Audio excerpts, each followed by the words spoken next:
Në videot e mia kam folur dhe kam shpjeguar për dhunën në familje. Sot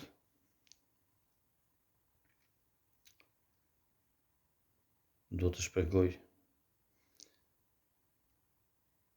për një lloj dhune, një lloj narcisizmi që shkaktohet nga disa persona, kryesisht femra. Jo se meshkujt nuk janë narcistë dhe nuk bëjnë dhunë në familje, bëjnë sa duash, po ka një diçka që kur dhunues janë burrat, ngrihet i madh e i vogël, gjithë shoqëria reagon ashpër, ti vrasin burrat, ti burgosin burrat, shteti vepron, punonjësit e policisë me të drejtë janë shumë aktiv në këto raste. Po sot desha të shpjegoj për një lloj dhune të fshehur,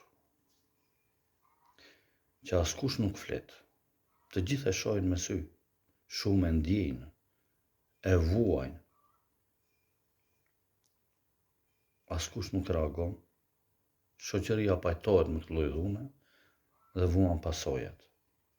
Pasojat janë shumë të tmerrshme më vonë. Kryesisht bjen mbi burrat, bjen mbi prindrit e burrave, po bjen dhe mbi fëmijët e tyre. Dhe mua kjo është ajo që më prek më tepër. Pa tek e fundit, tek moshat e rritura le ta bëjnë, po vetëm tek fëmijët nuk duhet të ndikojë kjo lloj dhune, ky lloj narcisizmi. Dhe duhet t'jap një mesazh në fund për këto lloj njerëzish që bëjnë këtë lloj dhune me pasoja shumë të rënda. Për çfarë kam fjalën?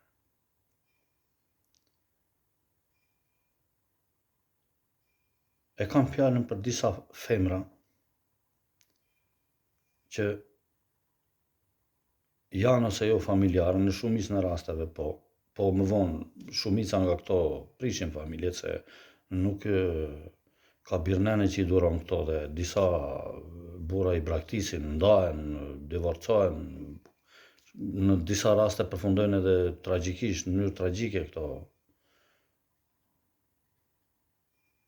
Po pikërisht këtu e kam fjalën që mos ndodhin këto gjëra. Dhe këtu është qëllimi i këtyre videove që unë postoj, për t'i ardhur në ndihmë njerëzve, për të hequr fenomenet negative. Sepse siç e kam shpjeguar, kam qenë edhe punonjës policie. Në çdo veprim antiligjor, jo dhunë në familje që mund të përfundojë në gjëra shumë të këqija, po edhe një veprim shumë i vogël të ndodhur, unë prekem dhe dua që të jap ndihmesën time për këto raste. Po dhe mesazhi im në fund do jetë për këto femra të tilla që kujtojnë se kanë fituar atë lirinë e tyre në thonjza, gjoja dhe janë e quajnë veten vetvetja dhe këto kanë kapur majat më të larta të jetës së tyre moderne. Këto janë narciste, janë keq trajtuese. Dhe me bukur është se narcisizmin e tyre mundohen ta mbulojnë me një lloj humanizmi. Do më thënë janë humane, janë të dashura, janë të respektueshme, po kryesisht për sojnë dhe racën e tyre që zakonisht to vinë nga familje jo me ta bandë shëndosh, nuk i fajsoj prindrit e tyre sepse ata nuk kanë faj, kanë punuar, i kanë rritur, i kanë ashtu, po gjithsesi zakonisht këto kanë në rrjetin e tyre familjar njerëz që nuk janë të aftë për të përballuar jetën ose për të ndërtuar një jetë me vlera, si mund ta shpreh më mirë këtë. Dhe këto marrin përsipër që të jenë humane, t'i ndihmojnë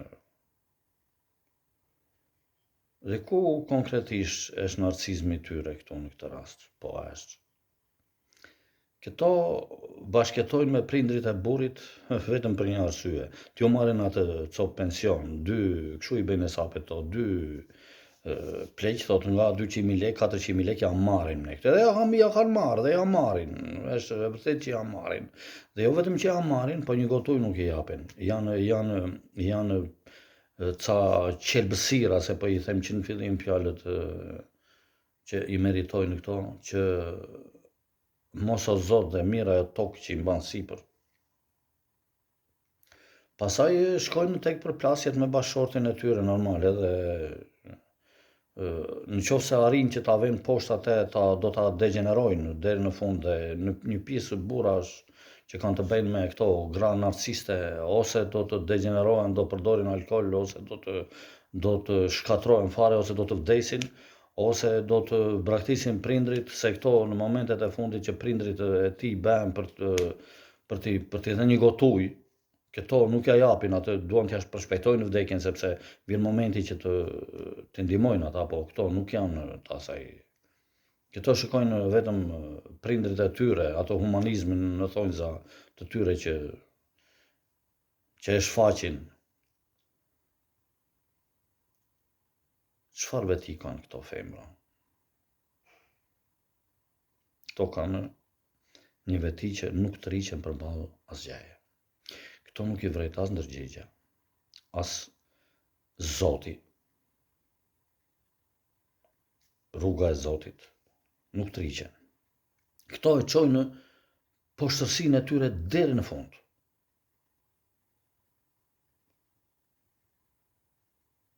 Urejnë shoqet e tyre që kanë familje të shëndosha. Bëhen bashk. Urejnë burrat që nuk i trajtojnë gratë, i çojnë budallënj, i çojnë po, në ka budallaçka në botë, në ka ju jeni ju. Juve jeni e budallaçka, edhe plera, edhe fundërina, e debile, e ignorante, e kriminele. Të gjitha bashkë i keni, vetëm një gjë nuk kuptoni. Do t'ju them një shprehje, zakonisht e përdorin krutanët, Marsia e Krujës këtë shprehje. Nuk keni hall pa pagu, thonë ata. Do pagoni. Do pagoni, po zakonisht mbase juve e çoni familjen në degradim të plotë, ndaj nga burra ndaj, ose ju zbojnë ata, se nuk ka binene që e shtynë me juve. Në fund, ajo pagesa që juve keni për të dhënë para Zotit, këtu më vjen keq mua, dhe këtu prekem shumë, bie mbi fëmijët e tu. Fëmijët tuaj. Aty godet fundi, sepse fëmijët tuaj një arritur me narcizëm, me një jetë narcizmi, nga një nen narciste, dhe në qoftë se janë djem, do e fillojnë shumë shpejt drogën, ose në qoftë se janë vajza, do fillojnë shumë shpejt atë rrugën e paudhësisë dhe do përfundojnë aty, do bëhen më keq se ju.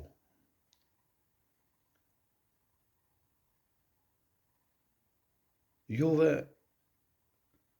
kënaqësinë më të madhe e keni të futni një celular të madh kështu, sa një gjysmë metro këtu në xhepin e pantallonave mbrapa, të tunni prapanicën kur shkoni në rrugë, dhe kujtoni se keni fituar një jetë të pavarur, një të lira. E dini se ç'është e vërteta. E dini që jo djek e vërteta, jo djek realiteti, po atë ashtu jeni gatuar juve, jeni pjellë e keqe, dhe desha t'ju them këtë tjetrën në fund, që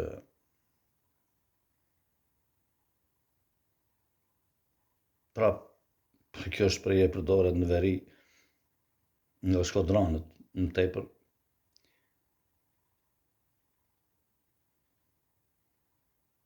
Mos e pafshi një ditë të bardhë, dhe mos e befshi kur pikën e hajrit. se edhe të fundën e beni juve. Juve që jini vetvetja, në thonjza, ju të lirat që keni fituar lirin, jetën e lirë. Po krijoni dhe lidhje juve, se jini të bukura shumë, krijoni po, nuk ka burë që as shurën nuk ju ajet në kokë juve. Po kush merret me juve? Juve gjeni nga në një debil të lodhur, që ju jepni nga 2.000 lekë të vetë të pi alkohol nga paret e vjerit dhe të vjerës që ja u merrni. Këto jeni juve. Krijoni dhe lidhje. Po, do krijoni juve patjetër. Po, ja u thash, ajo që keni për të paguar, do e pagoni mbi pjellën, do pagoj pjella juaj, se janë fëmijë që linden dhe rriten në një ambient jo të shëndosh shoqëror. Prandaj e bëj unë këtë video që shoqëria duhet të reagojë. Familja shqiptare duhet jetë e shëndosh, si gruaja edhe burri. Natyrisht, burrat kanë përgjegjësinë më të madhe, unë nuk e përjashtoj. Po edhe ju keni përgjegjësinë tuaj, sepse kur të rritësh fëmijët, jo vetëm që duhet të edukosh, jo vetëm që duhet të mësosh, po ke detyrë të rritësh dhe për fëmijët janë dhe për Shqipërinë. Po kur ata ben në një rrugë të tillë, çfarë fëmijë do jenë për vendin, për atë dhon? Ju, fëmijët tuaj.